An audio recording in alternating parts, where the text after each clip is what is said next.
Welcome back to another reaction Video. Ladies and gentlemen, thank you for clicking on this video. Thank you. So today's video we're reacting to is the most important Canadian city you've never heard of. It's called the town of Kingston. Kingston. I think Kingston was the capital of Jamaica. It's the capital of Jamaica, but I'm surprised to hear a Canadian city is called Kingston. But it's not very surprising since there's London in Canada. Yeah. Yeah, it's crazy. Which is the capital of UK. Yeah, in the UK, right? So, if you are wondering who am I am Onel. The blue T-shirt is Telma. The the red purple pullover is Tekla, and the red T-shirt is Tercy behind. So the T cube, right? Yeah. Yeah. So today we're going to find out what this town is all about. You know, this is geography by Jeff, and you know he's good at geography. Yeah, I know. I He's trust good him. at talking geography. The history of this town, where it's located, and everything. Let's find out how interesting this one is. Let's go, homie. I'm Tony. This is the most important Canadian city you've never heard of. Sitting along Lake Ontario lies the city of Kingston. At one point, Kingston was the capital city of Canada, yet today it's largely unknown and has fallen into the shadow of the Seriously? I've never known this. Now that's getting interesting. Let me pull up my chair. Was it the capital city of Canada? I thought it used to be Toronto. Whoa. Lake Ontario lies the city of Kingston. At one point, Kingston was the capital city of Canada, yet today it's largely unknown and has fallen into the shadow of the nearby cities of Toronto and Ottawa. So what happened to Kingston, and why didn't it become Canada's major city? Okay, good question. The Great Lake and the Great... Considering the vastness of Canada, a massive amount of people live in a relatively small area of land. For example, even though around 16 million people live in Ontario, a huge chunk of them, about 13 million, live in the small region of southern Ontario, which makes up about 36% of the entire Canadian population. The reason for this is the region's waterways. The Great Lakes all sit near the south of Ontario, along the Canadian-American border. They are Lake Superior, Lake Michigan, Lake Huron, Lake Erie, and Lake Ontario. Together, with all of their channels, they constitute the largest freshwater system in the world, holding about 21% of the Earth's surface freshwater. Water, of course, is the source of all life, and this is particularly true for Canadians. With North Ontario and the rest of Canada facing brutally cold conditions, the Great Lakes offer refuge for people. The waters help regulate the climate and prevent winters from being as cold as they are elsewhere in Canada.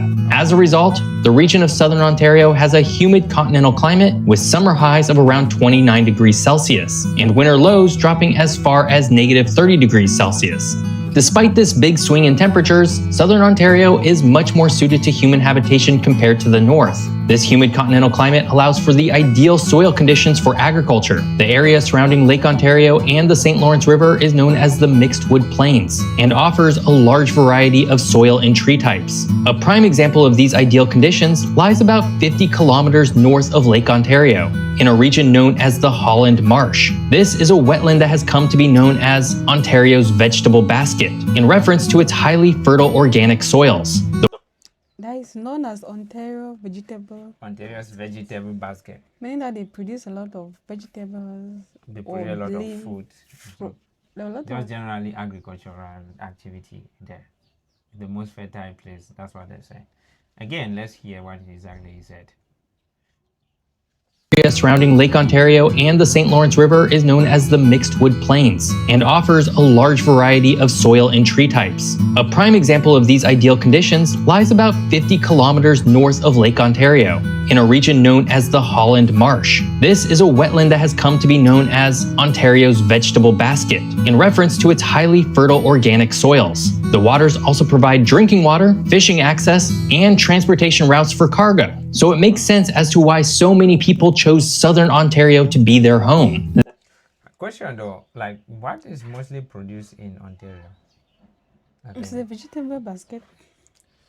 I don't think you're understanding the question. Or the vegetable basket simply means that it's a fertile land, doesn't mean that they produce. Yes. It doesn't mean that they produce vegetable there. Means that is good for agriculture, right? And Yeah, that's what I'm then asking, means like- that is I'm asking what is mostly produced in Ontario, like general crop that they produce there. You understand the question? Yep. I'm not saying that I'm not saying that I don't produce vegetable there. I'm saying like what's the main crop that they produce in Ontario, whether it's corn, whether it's potatoes or sugar beets or whatever. Sugar beets. Sugar beets is something that they dig from the ground to produce sugar, which is almost like sweet potato. Yeah. So I don't think we know it here. I just saw it someday on a video, and they dig it from the ground. It's round like a potato, and then they produce sugar out of it. And it's strange because our sugar, we know that it comes from sugar cane. Yeah, it's coming from the ground is wild.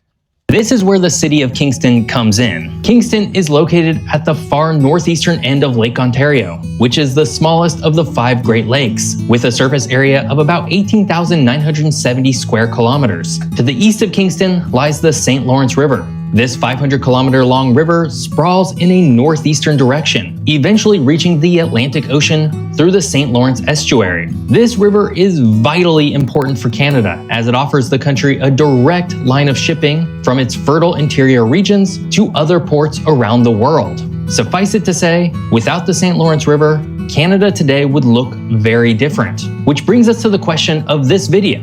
If Kingston sits at the mouth of the St. Lawrence River, Canada's most important river, along Lake Ontario, one of the largest lakes in the world, and in southern Ontario, with direct access to Canada's fertile land, then why didn't it ever grow into a major city and port? Well, to understand this, we have to jump thousands of years into the past. There's no sponsor for today's video. Instead, a quick shout out to you. Since you're watching this video, you should go subscribe to my Substack newsletter, where you can get even more geography. Every week, I write an article that pairs with the weekly video, like this one on how Toronto became Canada's major city. So just click the link in the description below or scan the... I think that's something that we need to check. How Toronto became Canada's major city is a very good question. Very, very good. And I feel like it's something really good to learn. I need to write that down. Let's start the video while I write this. Okay. QR code, and I'll see you there.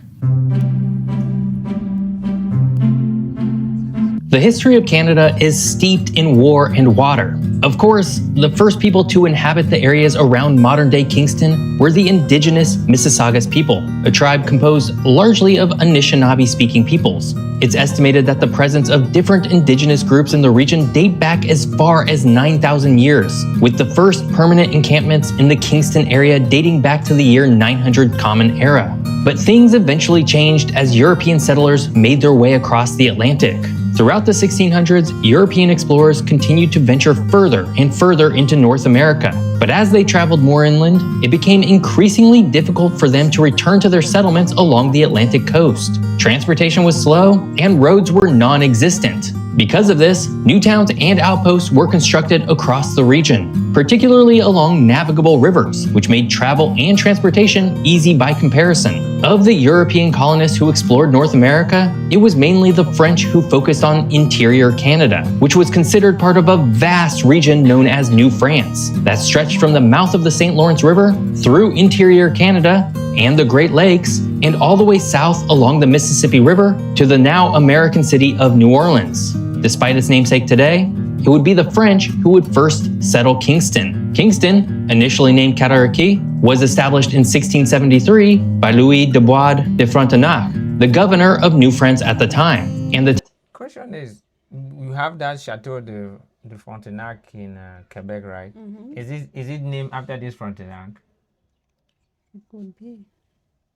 I think we have that Chateau Frontenac that's most photographed for a hotel in Canada. And they call it Chateau Frontenac.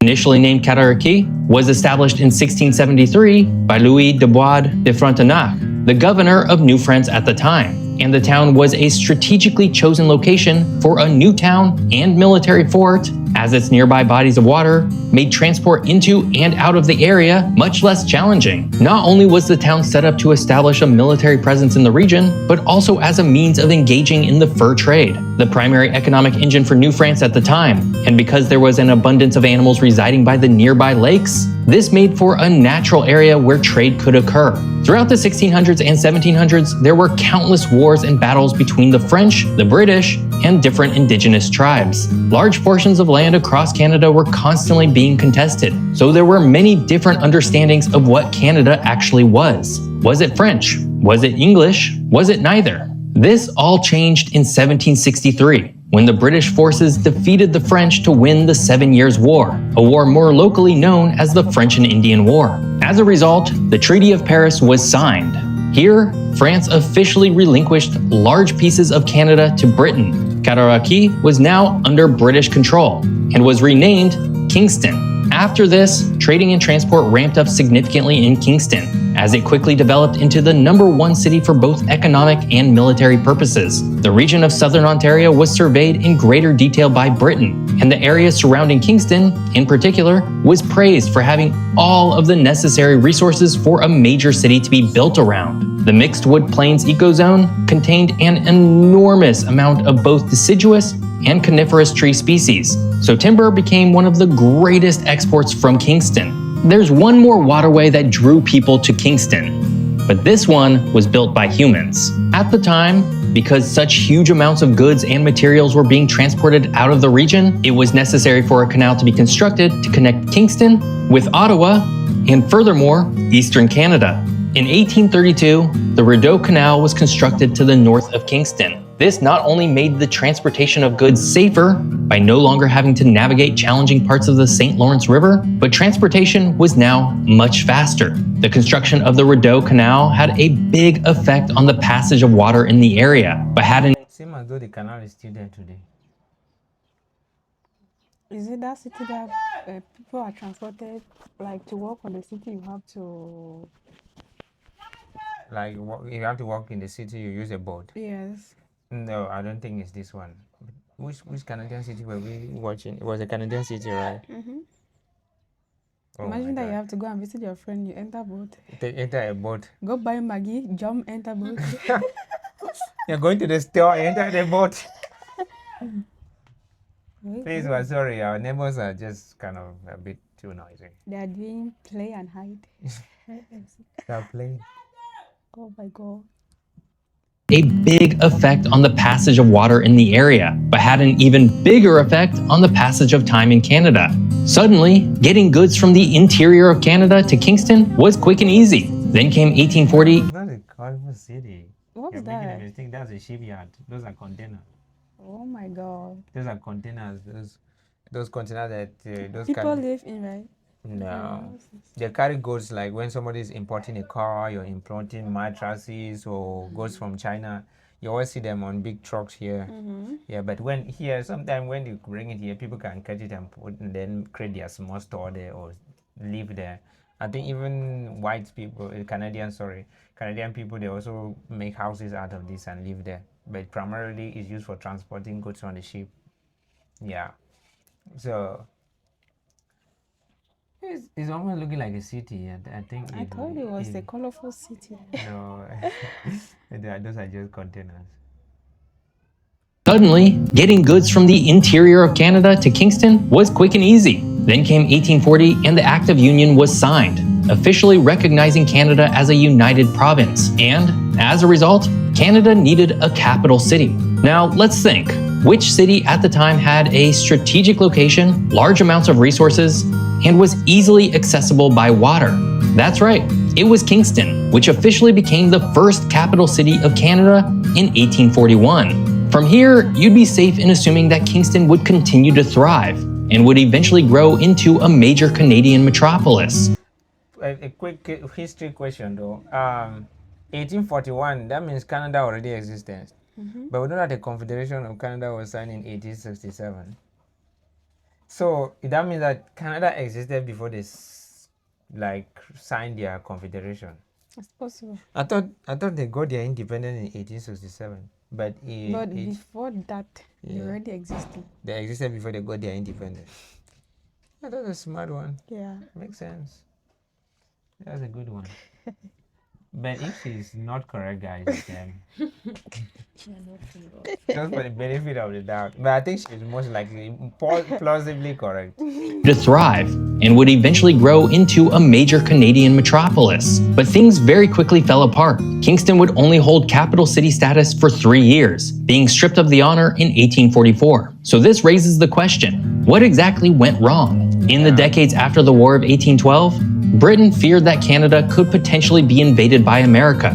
The two countries were already locked in a bitter negotiation over the Oregon Territory to the west, so it wasn't entirely without reason this could happen. And with Kingston sitting on Lake Ontario, the American forces could simply come over from the other side of the lake and attack the capital city. Considering Kingston to be too vulnerable, the decision was made to relocate the capital. Over the next few years, the capital city jumped from Montreal to Quebec City to Toronto, before finally being awarded to Ottawa in 1857. Ottawa, which was farther away from the border and was surrounded by a lot of forestry, was considered the safest and most optimal choice for a capital city, which it remains to this day. But now that Kingston was no longer the capital city, would it be able to keep up with its quickly developing neighbors? The answer to that question is, honestly, no.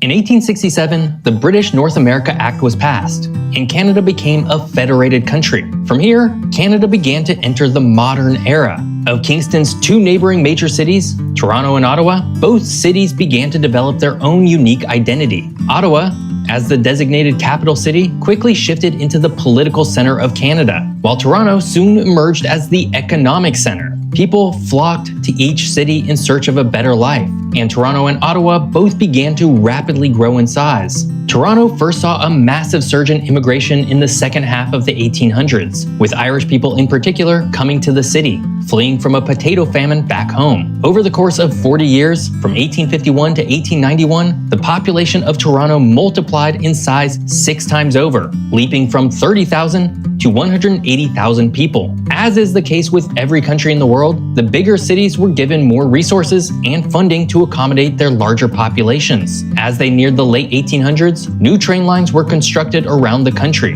connecting Toronto and Ottawa with other large cities such as Montreal and Quebec, and eventually even some of the major US cities across the border, such as Boston and New York City. And while these train lines did connect to Kingston, they began to accommodate the former capital less and less, as its population and national relevance were stagnating. More so, train lines during this time became the primary way for materials to be transported, so there became a steady decrease in cargo ships traveling to Kingston. And for those cargo ships that still visited Kingston, the city became less capable of providing large quantities of timber as years went by due to long-term deforestation of its surrounding areas. So, as Toronto and Ottawa continued to grow, Kingston failed to develop at the same speed. And that brings us to today. Today, Toronto is the most populous city in all of Canada, boasting a population of a staggering 6.4 million people in its metropolitan region. It's built around a very...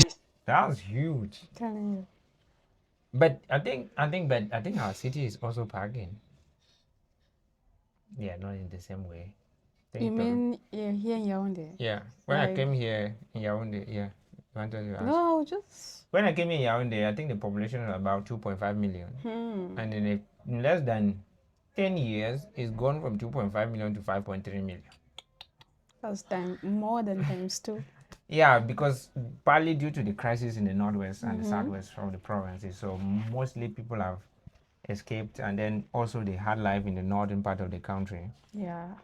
So mostly northerners from the northern part of the country and northwest and southwest people are coming to the central and littoral regions of the country. So the population is like, and housing is kind of shorting. There's a high crime rate and things like that. Overcrowding. Everything is expensive. So maybe we would have not even been in this city if not for some of these crazy things. But we are not displaced here.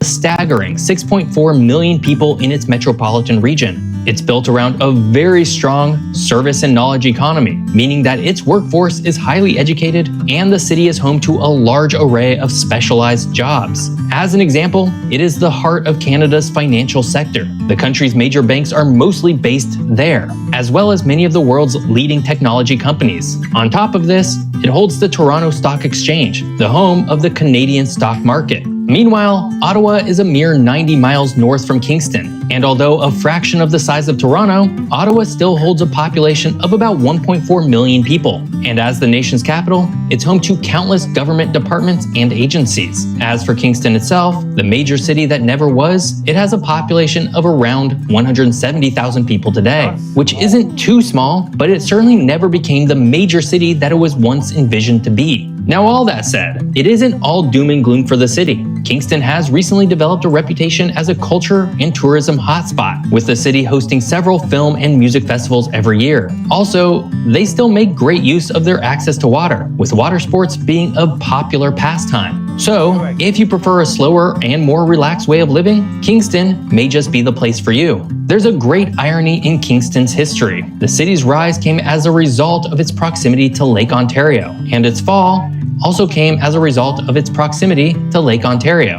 Sometimes history is just kind of weird like that. There are a million cities out there that could or should have become the major city for their respective country. The reality is that history and geography all play a role in how our places develop. And for Kingston, both its history and geography were not on its side. Hey, this week I'm still in Thailand, but I'm exploring one of its best and wildest national parks. And you should come join me over on my other channel. I hope I'll link in the video in the description, family. Baylor. Thank you. So much. Kingston. I think we need to like see how the like visit like a video on that Kingston, like inside the city, how it looks. How it looks like. Yeah. And then why did the population become that small? Or maybe they were scared of the Americans It's- invading them. I think it's extremely small, like Like not like anything I extremely small. expected. Mhm. Not like anything I expected. But anyways, you know what? Thank you for watching. Thank you. Love you all. Respect Canada.